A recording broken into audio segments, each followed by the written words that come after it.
Good morning, Dan. Hey, Crystal, what's happening? It's Friday. It is Friday. We made it. We made it. I know. I'm pretty excited and happy. It's super nice in Austin, so that's good. Yeah, no, it's going to be a nice weekend, so that's good. Welcome everybody to the live stream. We're happy to be here. Let's see if anybody's logged on and said hi. Yeah, Not yet, but they'll get there. Like we have maybe a few people joining. We're live on Twitter, Facebook, YouTube, and LinkedIn via YouTube. So there's that. And again, we're just coming together today to share some fun things in market research. And also we'll have a live guest as well talking about some MR trends. But again, just sort of recapping what this is all about. It's a fun, engaging segment. As Crystal reminds me, it's not a webinar, Dan, so don't get too webinar-y, all right?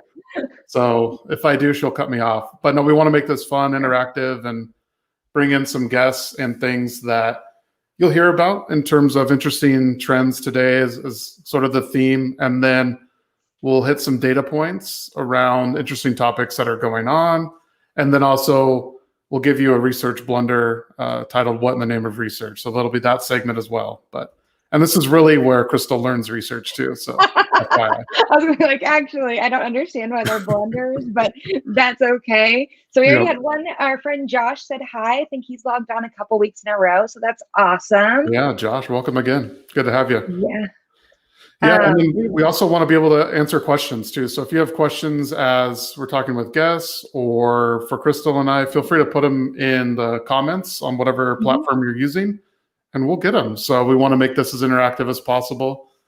Again, last week we talked about video discussions with Atanu, who was and still is the lead developer on that product line. So that was fun. It just wasn't like one day he was. Yeah, no, he wasn't a one-hit wonder there. He's definitely the main guy for that. So that was good to talk to him, get his sort of behind-the-scenes take on that as well. And then I know I missed hanging out with you guys last week. Yeah, but you had another meeting, right? I mean, I watched it while doing other things. Fair enough. That still counts as a view. So I watched it enough to give you critique on it. Is that? That's very true. That's very true. You got to take my notes. But I didn't quite. What's like the big takeaway from video discussions? Like if I only watched for, let's say, 2 minutes. Yeah, I think the biggest takeaway is one that we have it in the product now, but two, making it easier for our customers. We'll talk with Anup a little bit about MR trends, but this is definitely a trend in the industry with obviously the coronavirus shutting facilities down, gives people a way to still conduct their research. And also we have a few other, I would say, features inside of it that make it easy for our customers to utilize the online discussions in unique ways that other platforms don't have. So that would be my elevator pitch of it. So I love it. Yeah. Elevator pitches are always fun, especially when you're not in an elevator. It's true. Make sure we've got more people joining, likes. Yeah. Set the notifications so you know when we're going live each week. Every Monday we schedule it out so you can get notified about 10 minutes or 5 minutes before it starts. So on Mondays I line it all up so that people can have all week to make sure that they kind of block out the time. But we know everybody's busy and Fridays are hit or miss. So we were hoping we get everyone before they leave the office at noon on a nice Friday, at least in Austin. Don't tell anyone. Wait, you're leaving the office at noon? Well, no, I'm in my house. I thought I heard leaving the office. Yeah. Right, wink, wink, nudge, nudge. I'm not at the breweries. Hey, you can work from anywhere these days. So. It's true. I do more work on my phone than I think people realize. It's true. All right. Well, I think let's bring in Anup. Why not? Right? Yeah, Anup. Anup, welcome. Hey, can you hear me? Okay. Hear you great. You're loud and clear. Hi. I just heard Crystal saying she's going to leave in the afternoon, so I'm going to join that same office there. I like that office over there, Crystal. I got better than my beige background over here. Yeah, I guess I'll have to follow suit. I don't want to, but I will. Pride, for God's sake. Yeah. Good. Well, Anup, welcome. Anup is the head of product here at QuestionPro, so it'd be good wanted to bring him in and talk about some MR trends. So, Anup, where are you from, and how long have you been at QuestionPro, and all that good stuff? Okay, yeah, good stuff. So been with this company for 7 years. Actually came in as a contractor for CX, customer experience product project with one of our large partners, Thales, right? So started with that, and then moved on and took on other responsibilities, including product marketing and product. So very, very happy to be part of the journey. Still part of the bootstrap journey, part of Vivek's journey. So we get that sense of freedom and ownership as part of this company, which I think you see with the latest release you talked about last time around with Athanu. Most of the stuff has been coming straight from me, Dan, obviously, and Athanu has been building it up to your specs. So I'm very happy that's moving well on the research side. And I think probably a good segue into the trends you want to talk about next? Yeah.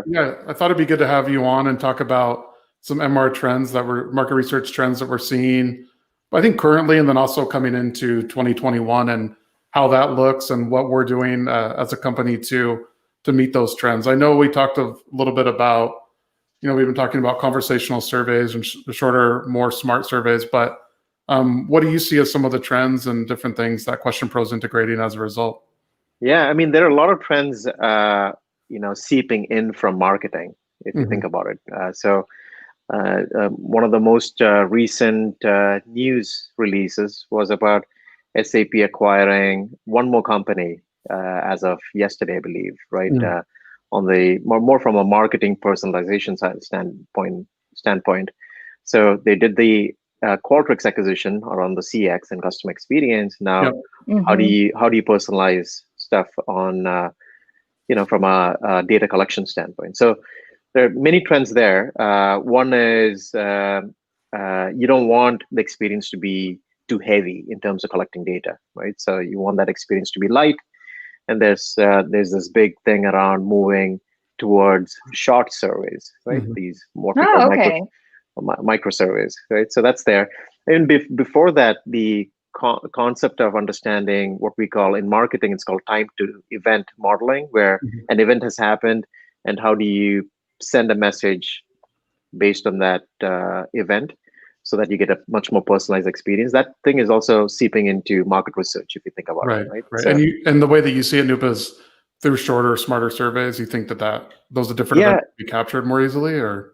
Yeah, I mean, there's an event happening, and on the CX side, there's events happening from a transaction standpoint. So, transaction happened, and you could do a delta, send out a survey, and you have information on what was there as part of that transaction, whether it's a basket, if you're looking at it, or whether it's an event in terms of a service event, right? So, so that context is going to come in more seamlessly into market research. That's what I'm predicting. More seamless connectors in terms of data, helping you fine-tune the right kind of questions for surveys, right? So that's a big trend. But this without talking about DIY research, this would be kind of cannot be orphaned out. This trend is there, but how do you make it in such a way that you can have agility around market research, right? So you have different pockets of decision making. You want each of them to run what we call agile research, and that's where our full focus from a product standpoint is to make sure our research tool set, the whole platform, is people like Crystal can use it. No.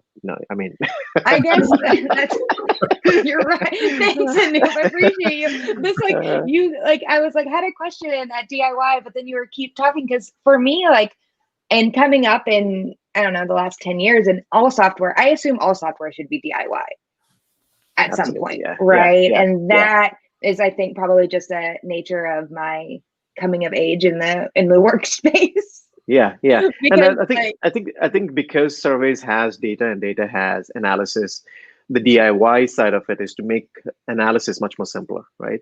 So things around when I just said time to event, there's the concept we have within QuestionPro called time to insights, TTI. How quickly can we get you insights, right? So and it could be a vague question as, what did these people think about this product? It could be that, as simple as that, asking that question and the system coming back with quick insights. And it could be targeted audience. And when you talk about audience, Dan, I know you have a whole different segment. You're going to bring in Tim and talk about the audience side of it. But I'm seeing a lot of that, even from a pricing standpoint. Okay, should I price it for this? Do I need a separate type of pricing for the COVID scenario? Do I need that? Do I need a completely new product line? All these questions come up, and going back to product, the DIY thinking for the what we call the lowest common denominator researcher is a big shift just from a product trend, right? So, and I mean, video discussions is good. If I could turn on Dan's new video discussions capability here, the discussions coming back and saying, Crystal likes X and Dan likes Y, Anup likes this, and that coming back as a research book right now after this discussion happened, that's phenomenal. Right. So without humans doing anything, that's my bigger point, right? So right. And I think as we've seen in QuestionPro, and we've kind of pioneered, is that the time to insights, reducing that, right? Like with online video discussions is something that you can easily set up and get that going. There's also, you talk about DIY. I think it's giving our clients the ability to easily set up these surveys so that they're not spending a lot of time creating them, and they can do most things with point and click. So that way they can send their survey out to the audience, or get it loaded in sort of some CX transactional feedback loop or whatever it might be, right? So I think that's something that I've seen that we're really improving on, obviously, throughout the year. Right. All I can think of is no, go ahead. All I can think of is TTI. It makes a great hashtag. Time to insights, guys. Yeah. That is like marketing gold right there. Yeah, that's my whole thing is not to build products, to give you these hashtags, Crystal. So I know. Yeah. Just kidding. You're chief of hashtags too, Anup, if you didn't know that. Chief of hashtags. Maybe that's a new title, Aisha. That's fun.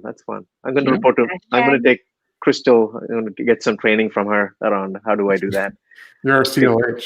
Come up with new hashtags every day. No, good stuff. But I just don't want to stop there. I mean, the bigger thing, Dan, is obviously video discussions is multiple people talking. If you take it at the simplest atomic level, you have Crystal recording a video, right? And that and for us that is discovery, right? Discovery of our experience at a certain point, whether it's research, whether it's CX, whether it is I'm upset feedback, whatever that is, right? These things are fundamental for any market research product line, right? So taking that, using it in early stages and the CX journey, for example, or even for longitudinal studies, when you have people at different time zones, let's assume, right? You have a lot of those customers, Dan, where they have to give you product feedback. Why don't we just take the product, record a video, send it and upload it through the product line, and we take care of analyzing the data and telling you what that means. So you can use it in multiple product lines, is what I'm pointing out, right? So including communities, and when you come up with ideas, you might have an idea right now in the morning where your market research team is not ready to listen to that idea. So create that idea, upload it quickly, and you're part of the co-creation journey at that point, right? So that's how I see this working. Yeah, no, I think. Oh, go ahead, Crystal. Oh no, I said I love that, because it makes it so much. I mean, our whole world has gone to like very quick snapshots, and people want things very quickly. And so when you can kind of like add that DIY or that quick outcome to it, it makes it a lot easier, even for people to just be like, okay, I want to get from here to here, and how fast can I get there? But Mark brings up a good question that I put in the bottom is, does hyper-personalization make it easier to collect the right data? Which I think is like you can always collect data. Like you can always find somebody to go on a date with, but they're not necessarily going to be a good date. So no, it's very valid. I mean, the other side of the equation, which Mark brought up, is data quality and what's relevant for research, right? So, I mean so if you say on one side of the equation, we say, hey, we're going to be personalized. The other side is how relevant is this personalization for the business, right? So from a marketing standpoint, you're talking about market share, basket size, personalizing for the the 20%, right? Because they have the largest spend with you. But from a service standpoint, from a sampling standpoint, all these samples are relevant, right? So What I meant by that is, so you want to collect, let's say, 3 data points for your relevant audience. You don't want, and if these 3 data points are not relevant, if you can time these data points for the same audience, if you talk about longitudinal studies or this thing, time it, they don't get inundated, right? That's the biggest thing from a product standpoint. You don't want them to say, "Oh my God, one of those," they ask me to do more work. Reduces right? fatigue, right? Reduces Exactly. response fatigue and taking surveys and so forth. Yeah. So survey fatigue is one. Just the cadence around that is also important. Relevancy from some event happened. Whatever that is, I just bought the product. Hence, I need feedback on this, detergent, for example. So, so when I talk about personalization, it's not around. It's more around the timing of it and the pushing of the content. In this case, pushing of the questions, right? So that's what right. That makes sense. You want to be smarter about the points in time when you are pushing out those, whatever the 3 data points or 3 key transactions that you want to collect, right? Because I think, consumers and people using products are always like, they're busy. That your product is not maybe the most important thing in their life, but you want to make sure that you're collecting the data at the most pivotal times, I think, and being hyper-personalized about that. Yeah, and the other aspect is the where does this come into, within what context? So if you have a digital product, right, it's much easier to have a conversational survey happening than you sending a survey out after the fact. You played a game, for example, right? So we have a couple of customers, as you know, underneath you, Dan, where they, this level, for example, this gaming level has to be fine-tuned a little more for a VIP type of gamer, a gamer who plays 6 hours a day. Versus taking him out of that experience. You don't want that disconnect between these two experiences. So those are the aspects I see happening on the personalization side of things. But let's spend some time on the data side. I mean, I know Mark is curious about that. We have a whole engine, as you both know. I think Dan and Crystal, both of you have marketed that really well around data quality. Yeah. And I mean, you can go into the platform, we can talk about it, but there are many, AI type of calculations, machine learning we do behind the scenes to understand, type of data collected, what should be marked, what should be flagged, such that it doesn't look human, right? Or it's not a human who's thinking through these questions versus, getting close to a bot behavior. Even humans can just click. What's it called again? Speed trap. Yeah, speeders, and we have the speed trap on the side. So those kind of things are happening so that we don't get bad data coming in from a data capture standpoint, right? So that's a big thing, and we continue to invest in that aspect, because when our customers expect quality data and they ask and they pay us that kind of money per response, the expectation is that the quality of data is very high, right? And for, number one, in terms of data quality, is I don't want automatic human, even if it's an automatic bot or automatic human, filling in that data. So how do we know that? It's all systems driven, and we have those mechanisms in place.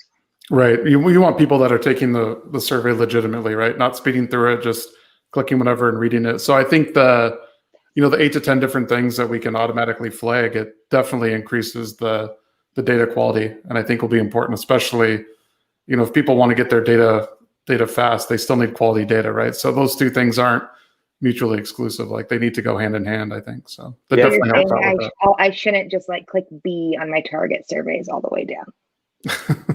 It's not a good thing. Or watch, Krishna, another example, you watch Netflix and fill out surveys. That's not good too. I fill out surveys on Netflix? No, while you watch Netflix. So we don't want those kind of customers. Oh. Yeah. She's like, how do we know that you're watching Netflix? Yeah, that's how good we are. That's how good we are. Wait, are you watching me?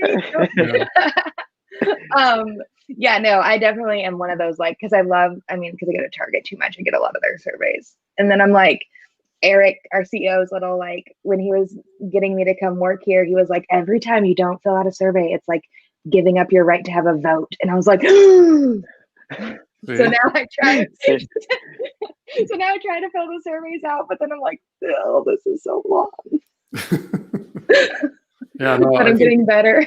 Yeah, no, I think those are some good trends and things that we're doing, Anup, to meet those trends. Obviously, with data quality, short, smarter surveys, and also increasing the DIY capability to allow our customers to create those surveys more easily, or whatever type of information that they're collecting or they need data on, whether that's quantitative or qualitative. So Yep. Qualitative or quantitative. Yeah. So I'm sure, Dan, you know all the new stuff we are doing on the emotion capture side of things. We have on the offline, we had a kiosk data collection. Yep. We still have it, obviously. We still have it, but it's the demand has gone down. With coronavirus, nobody wants to touch a screen anymore. Yeah. Nobody wants to touch a screen. Right. Yeah, there you go. But I think, Anup, you kind of pioneered this with, obviously people still need to collect data, but they don't want to be able to, or they don't want to touch a screen, but with capturing data via emotions and things like that is something that you've been kind of pioneering here at QuestionPro over the years. And I think the coronavirus definitely sped this up probably. So I don't know if you want to touch on that. Yeah, a little bit of the R&D side of things. We are investing in, facial recognition and gesture recognition, mostly gesture, because facial does assume that you have to be there in front of the screen. So just if you're walking by and you give a thumbs up and walk by. Right. In terms of, the best examples are airports right now. You still want to measure with the least amount of workforce. They still want to measure quality in their washrooms and restrooms, right? So they want some of these airports, especially in the East, in Asia, Singapore, for example, they have these. They used to have at least the touch screen place of saying how clean was the bathroom, right? And now people don't want to do that. Obviously, they don't want to touch any screen. So they'll, thumbs up or thumbs down. So those kind of stuff are still happening. We haven't seen a big up, even though people ask for it. They don't. I don't think the implementation is going on. I think everybody's hoping that the COVID phase is going to go down. That maybe they don't have to change systems. But I think our head of customer success, John, has done pretty good traction with the screening surveys, for example, with QR codes, right? So you see a lot of that happening. Yeah, we did a great case study on that, actually, with the Massachusetts Convention Center on how they implemented contactless surveys to let their workforce come back in so they could track every day. It was really, really phenomenal how fast they could change it because they just knew they had to get people back in. And so that's on their website. Yeah. So I think that's interesting. And then obviously what flows from that is contact tracing as well, right? If an outbreak does happen, you know who was in the building when, and you can easily use that data to do that contact tracing as well. So, So the other trend I'm seeing, obviously, because I'm talking to different types of customers, not just research and CX, there seems to be, I think from an organization standpoint, a lot of teams are merging together. Market research and CX are coming as one unified force, which is good. Maybe they all report to the same chief experience officer, chief customer officer. But that also means platforms will change, right? Do you have similar feature sets? So when you have changes happening in your Salesforce system or your CRM system, you have, and if these are relevant to personalization, it starts bleeding into your profile fields, into your the communities platform or the customer experience platform, so that you don't have like isolated experience in CRM workflow or your marketing automation platform and your CX and your community. So all this thing eventually gets challenging in terms of owning what we call a customer database, a customer master database. But looks like all these systems are talking to each other so well so far, right? So that's a trend. That's a trend. Yeah. But it makes it easier having all of that in one system too, right? With surveys, CX, and communities. If you can have that all in one integrated platform, especially if that trend continues, it makes everybody's life a little bit easier, I think. Are you saying QuestionPro has all of those in one platform? I mean, I didn't want to directly come out and say it, but I can. What? No, I think that's good. Anup, are there any other trends that you wanted to touch on? No, those are the major trends. Crystal and Dan, Appreciate you guys having me on this one. Yeah. I try to make officer dropping truth bombs. Get it. And I hope I made it bite-sized for Crystal so she can continue to take the message across. So I got to tweet about it afterwards. Don't you worry. Yeah, her time to insights is going to go down significantly. So TPI. Awesome. So Hey, thanks so much for joining us today. I appreciate it. Thank you. Bye. Yeah, appreciate it. That was so great, man. I I always feel like I learned something. You always learn something after you talk with Anup. I'll tell you that. And you learned about MR trends and different things that we're doing. So that's good. I know. We did have one question pop up, not related. What is the book behind you today? Oh, all right. Partha spotted it, huh? Yeah. Let me grab this.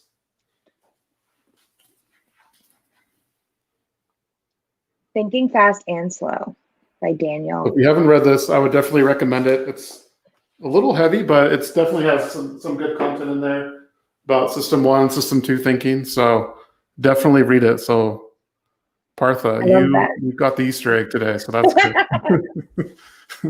What else? Do you have something else? Yeah, there's two other things that I wanted to talk about in the show today. So let me get this together here and we'll get it going. I think I also got a side comment from somebody on Slack about my candle. Oh, nice.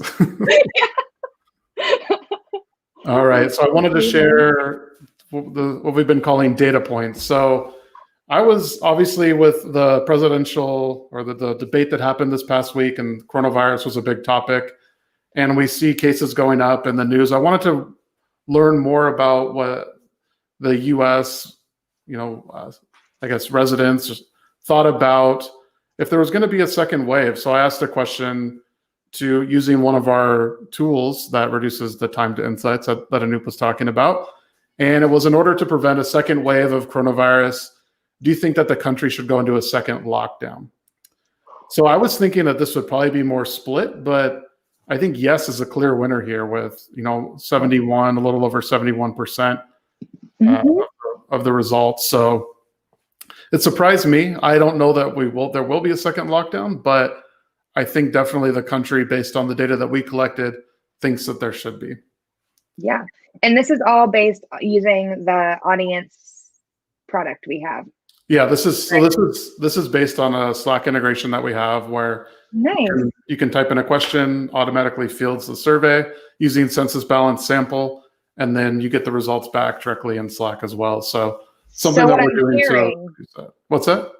So what I'm hearing is I could put in Slack, should I paint my kitchen purple or yellow? And I could get census data. People to respond. You could get, it would be census balance. You'd get an equal representation across the states with age and gender balance as well too. So that's fun. You could, if you wanted to know yellow or purple. I would recommend neither of those, but hey, that's just me. I painted my office this one purple wall. Well, office was different than kitchen to me. So that's the data point for today. So interesting. And then wanted to talk about, the segment we call What in the Name of Research. So this, if you are in research, you know that if you see this question type here, which I saw on Twitter that David Frank posted, and then it was kind of shared by MRX Shame. If you don't follow MRX Shame on Twitter, I'd recommend it. It's super funny, especially if you get laughs out of research questions and things and graphs and so forth that are maybe not so correct. So this question type, maybe on the surface, looks normal, but if you see they're really asking for mutually exclusive or single select answer options, and it's a multi-select grid. So let's say if I'm a member, I can be a member of Starbucks. I can also be not a member. And then I can also be none of the above, even if I select that I'm a member of those. So the way that this question is structured, you will get junk data. So it's definitely not good. And you see a question like this, just laugh and try to fill it out as truthfully as you can. But I thought this was a good example. Obviously, you'd want to ask these in a more of a single select matrix format. and that would get you legitimate data that you need. So instead of being able to do member and 2 months ago, you would just do member. But yeah, theoretically for like Starbucks rewards, I could select that I'm a member, not a member, that I've been within the past 30 days, 2 months ago, 3 months, and never. So is it because they're trying to do 2 questions in one grid? I think that's a little bit of it, but you could easily do this a matrix question in a single select. So or a single select maybe matrix question. You should have had another slide of how to do it right, because hey, that could be something else, right? Like, hey, because I'm looking at wrong, how to do this. So logically, I know how to fill that out because I could read, but that's probably yeah, it would lead to some bad data. So I also only go to Starbucks, so like the rest of them are just useless. Yeah, I thought that was interesting. But MRX Shame on Twitter, I'll have to make sure we follow that account. Yeah, the bad survey queue is pretty interesting as well. But MRX Shame, I would definitely follow that. It's interesting, funny. You get a kick out of it. Nice. So I love that. that is the what in the name of research are they thinking? So I don't know. No, Dan, I don't know what they were thinking. But I think it's time for us to go. I think so. We've been doing this for 30 minutes. It flies by when you're having fun. So much fun. Yeah. Who are we going to chat with next week? Do you know yet? Next week, it's going to be a surprise. So I'll announce it on Monday. I love that. There's a few options, so I can't unveil the name yet. But okay. Yeah. That's awesome. Well, thanks. We should probably plug X Day before we go too. Oh, Dan, you're so right. See, you reminded me last week. I know. I was worried about the time. I got distracted. Everybody, don't forget to sign up for X Day, our user conference. It's going to be so fun. We actually just secured our keynote yesterday. I've only told one person. And so you've heard it here first. We will be having a global vice president of marketing and insights from Oracle. Nice. Super interested in that. I'm pretty excited. Her name is Angela, and I'll be sending out all the updates about that. So if you made it all the way in, you got a little sneak preview there. Awesome. Super excited for that. Yeah. So thanks so much, everybody. Yeah. Thanks so much. Have a good Friday. Good rest of your week. And we'll be here the same time next week. So thank you so much.